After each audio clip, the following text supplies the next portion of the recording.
Headlines प्रायोजक राम बंधू जलजिरा।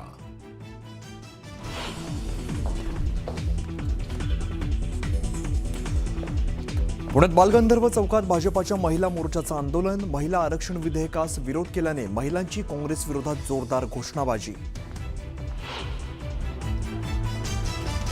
अजित पवारांच्या निधनानंतर राष्ट्रवादीत जबाबदाऱ्यांचं वाटप निश्चित। सुनेत्रा पवार करणार राज्याचा दौरा, तर पार्थ पवारांकडे दिल्ली मुंबईची जबाबदारी। जय पवारांवरती बारामती आणि पुणे ग्रामीणची जबाबदारी।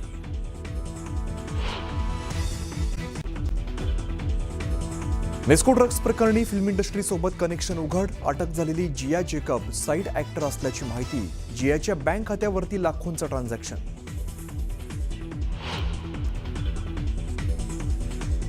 मुलींना अश्लील मेसेज पाठवणाऱ्या 25 वर्षाच्या तरुणाला आगरीपाडा पोलिसांनी केली अटक। मुलींच्या तक्रारीनंतर पोलिसांची कारवाई। बंदुकरातला आज कोर्टात हजर करणार। 6व्या गुन्ह्याचा तपास करण्यासाठी एसआयटी मागणार खरातची पोलीस कोठडी।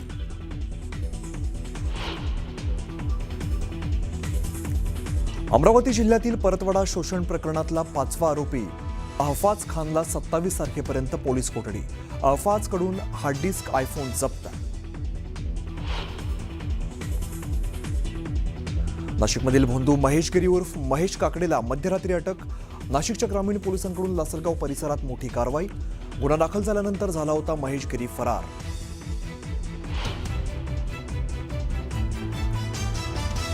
विधान परिषदेच्या 6 जागांसाठी 30 जणांची यादी भाजपाने केंद्रीय नेतृत्वाकडे पाठवल्याची माहिती। संघटनेत काम करणाऱ्या आणि नव्या चेहऱ्यांना संधी देण्याचा निर्णय। सूत्रांची न्यूज 18 मराठीला माहिती। रिक्षा टॅक्सी चालकांना मराठी सक्तीवरून शिवसेनेच्या निरुपमांचं मंत्री सरनाईकांना पत्र। भाषेवरती कठोर निर्बंध लादू नका, निर्णयाचा पुनर्विचार करण्याची निरुपम यांची मागणी।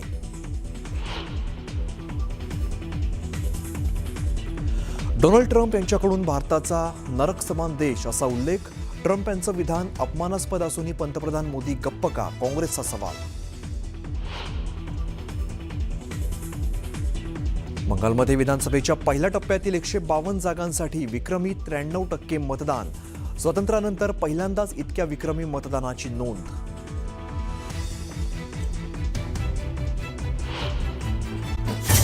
महत्त्वाची बातमी, टॅक्सी आणि रिक्षा चालकांना मराठी भाषा सक्तीची करण्याच्या मुद्द्यावरून शिंदेंच्या शिवसेनेमध्ये 2 गट पडल्याचं चित्र समोर आलंय। येत्या 1 मे पासून रिक्षा चालकांना मराठी भाषेची सक्ती करण्याच्या निर्णयाची अंमलबजावणी करण्यावर राज्याचे परिवहन मंत्री ठाम आहेत। तर याच मुद्द्यावरून शिवसेनेचे नेते संजय निरुपम यांनी परिवहन मंत्री प्रताप सरनाईक यांना पत्र पाठवलंय। ऑटो टॅक्सी चालकांनी कामापुरतं मराठी बोलावं अशी अपेक्षा ठेवा, मात्र मराठी भाषेबाबत कठोर निर्बंध लादू नका अशी मागणी केली आहे। अशी सक्ती केल्यास रिक्षा आणि टॅक्सी चालकांच्या उपजीविकेला धोका निर्माण होईल, त्यामुळे आपल्या निर्णयाचा पुनर्विचार करा अशी मागणी संजय निरुपम यांनी केली आहे।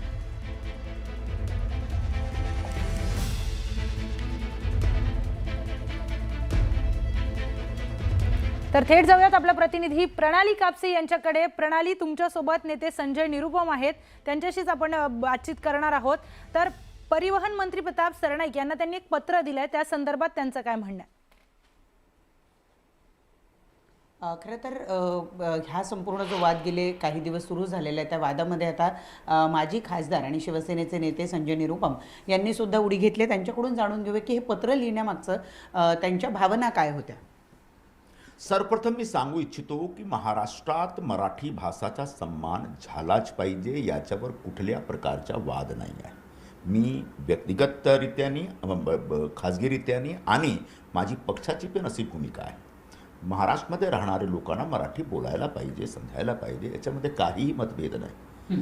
पण जेव्हा महाराष्ट्र शासनातर्फे एक असा GR जो 2019 GR आहे, त्यांची अंमलबजावणीची भूमिका येतो की आता सर्व ऑटो आणि टॅक्सी चालकांचा एक व्हेरिफिकेशन ड्राईव्ह होईल RTO तर्फे, आणि सगळ्यांचा जो मराठीचा ज्ञान आहे ते ज्ञानची टेस्ट होईल, म्हणजे ते कितनी बोलू शकतात, लिहू शकतात, वाचू शकतात की नाही। तो हा जो टेस्ट आहे, टेस्ट थोडासा एक भीती निर्माण करणारा। खूप सारे जो ऑटोवाले आहेत ते मराठी समजू शकतात, बोलू शकतात, पण एवढे एज्युकेटेड नाही आहेत। तुम्ही एवढे कठीण समजा एक फार एक एक अवघड टेस्ट त्यांच्याकडून घेणार, तो फेल होऊ शकतात आणि त्याच्यामध्ये तरतूद आहे की समजा कोणी फेल झाला तर त्यांच्या परमिट रद्द होईल, त्यांचा लायसन्स रद्द होईल आणि त्यांचा जो बॅज आहे त्याची जप्ती केली जाईल. याच्यामुळे त्यांच्या समोर एक उदरनिर्वाहाचा एक संकट निर्माण होत आहे. यासाठी मी आमचे जो परिवहन मंत्री आहेत श्री प्रताप सरनाईक त्यांना पत्र लिहिलं की बिलकुल पक्षाची भूमिका, शासनाची भूमिका एकदम करेक्ट आहे, मी तुमच्या बरोबर आहे, पण एवढी सक्ती लादू नका. वरना एवढी सक्तीमुळे काय होईल तर लोकांमध्ये एक भीती निर्माण झालेला आहे, त्यांना राजकीय पण आहे त्यांच्यामध्ये आणि ते आता सांगतात की आता आम्ही जाऊ कुठे. पण आज दुपारच्या सुमारास तुम्ही स्वतः दहिसर या संपूर्ण परिसरामध्ये विशेषतः जिथं हे टॅक्सी चालक किंवा ऑटो रिक्षा चालक राहतात त्यांची भेट घेणार आहात. तुमच्यापर्यंत काय काय तक्रारी आतापर्यंत आलेल्या आहे? तक्रारी नाही, त्यांची एक चिंता आहे. ते सगळे फोन करतात वेगवेगळ्या एरियामधून की सर ये प्रॉब्लम हो गया है, क्या करना है सर, हमको बड़ा डर लग रहा है. तुम्ही त्यांना सांगितलं की तुम्ही भिऊ नको आणि आम्ही आहोत आणि मी शासनामध्ये बोलणार आणि हे समजू नका की मी शिवसेनामध्ये आहे म्हणजे शासनाचा काही निर्णय तुमच्या समोर समजा एक जो तुमचे जीविका जो एक रोजीरोटीचा जो प्रश्न आहे त्याच्यासमोर कुठल्या प्रकारचा संकट उपस्थित होतो आम्ही गप्प बसणार असं होऊ शकत नाही. मी सुरुवातीपासून गोरगरीब लोकांबरोबर उभे राहतो, त्यांच्याबरोबर काम करतो, त्यांचा जो प्रॉब्लेम आहे त्याला सॉल्व्ह करण्याचा प्रयत्न करतो. त्यांचा मुद्दा घेऊन शासनाकडे वेगवेगळ्या जो डिपार्टमेंट आहे त्यांच्याकडे जाण्याची माझी एक सवय आहे आणि माझा एक असा एक काम असतो. तो मी सांगितलं की मी मंत्री महोदयांशी बोलणार. मी बोललो मंत्री महोदयांशी की असं आहे. पत्र लिहिल्यानंतर त्यांनी सांगितलं की मी पुढच्या आठवडा एक मीटिंग ठेवतो, तुम्ही मीटिंगमध्ये या, सगळ्यांना घेऊन या, चर्चा करू. पण मी वारंवार असं सांगतो की तुम्ही जो एक मराठी भाषाचा आग्रह ठेवतात त्याच्यामध्ये काहीही गैर नाही, काहीही चूक नाही, पण कामचलाऊ लेवलवर ठेवा, आता जास्ती नाही, कारण ते फार एज्युकेटेड लोक नाही आहेत. नक्की बरोबर. पण संजय राऊत तुमची ही निरुपम साहेब ही तुमची जी भूमिका आहे ही तुमच्याच पक्षाच्या विरोधातली नाही आहे का? कारण परिवहन मंत्री हे सुद्धा शिवसेनेचे आहे, तुम्ही शिवसेनेचे नेते आहात. पूर्वी जेव्हा तुम्ही काँग्रेसमध्ये होता त्यावेळेला कदाचित मनसे आणि चा जो काही वाद निर्माण झालेला होता छटपूजेला घेऊन, त्यावेळेला तुम्ही उत्तर भारतीयांची भूमिका मांडलेली होती आणि त्यामध्ये मराठी विरुद्ध उत्तर भारतीय असं म्हणत तुम्ही उत्तर भारतीयांचे नेते प्रमोट झाला होता त्यावेळेला. आत्ता जी तुमची भूमिका आहे ही तुमच्या पक्षाच्या विरोधी नाही आहे का? ही बघा, सर्वप्रथम हा आमच्या पक्षाचा, माझी भूमिका पक्षाच्या विरोधात नाही आहे. माझी भूमिका स्पष्ट आहे की मराठी भाषेचा सन्मान राहिला पाहिजे आणि सगळ्यांना बोलला पाहिजे.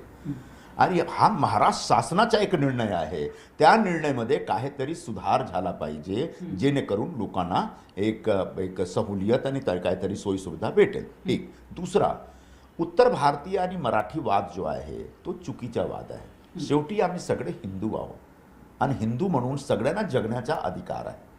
तर तुम्ही पुढे जाऊन सांगू शकता की हिंदू नाही, तुम्ही भारतीय नागरिक. हा, आम्ही भारतीय नागरिक आहोत. प्रत्येक भारतीय नागरिकाला राज्य घटना करून काही अधिकार दिलेला गेलेला आहे. राज्य शासनाला पण अधिकार आहे. राज्य शासनाला पहिला अधिकार आहे की प्रत्येक राज्य सरकार त्यांच्या राज्यात त्यांची जो भाषा आहे तो भाषाचा संवर्धन करण्यासाठी, विकास करण्यासाठी प्रयत्न करणार केला पाहिजे. महाराष्ट्राची जो राजकीय भाषा आहे तो मराठी भाषा आहे आणि मराठी भाषाचं संवर्धन करण्याची जबाबदारी महाराष्ट्र शासनाची आहे, तो करत आहे. सिमिलरली त्याचप्रमाणे राज्य घटनामध्ये असा पण तरतूद आहे की प्रत्येक भारतीय नागरिकांना देशात कुठेही जाऊन 2 रोटी कमविण्याचा अधिकार आहे.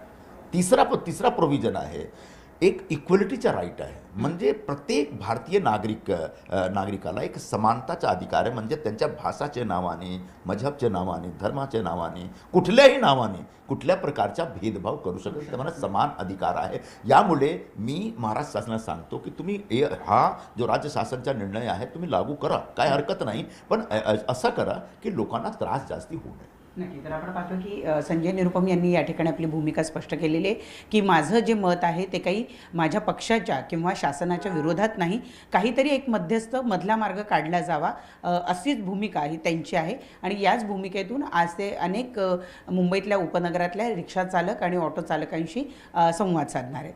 निश्चितच प्रणाली, धन्यवाद दिलेल्या सविस्तर माहितीसाठी. तर